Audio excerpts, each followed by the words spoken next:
The National Weather Service in Sterling, Virginia has issued a special marine warning for Chesapeake Bay from Pools Island to Sandy Point, Maryland. Chesapeake Bay from Sandy Point to North Beach, Maryland.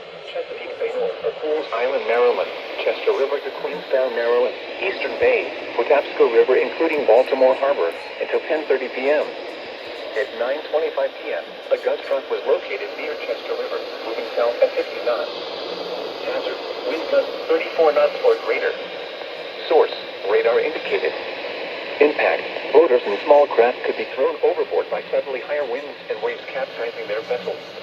Locations impacted include North Point State Park, Legacy River, Chester River, Eastern Bay, Dobbins Island, Pools Island, Greenberry Point, Highland Beach, Gunpowder River, Sandy Point State Park, Seven River, Bloody Point Light, Thomas Point Light, Poplar Island, Parsons Island, Fort Smallwood State Park, Tigers, Park Miller Island, Gibson Island, and Boston Point.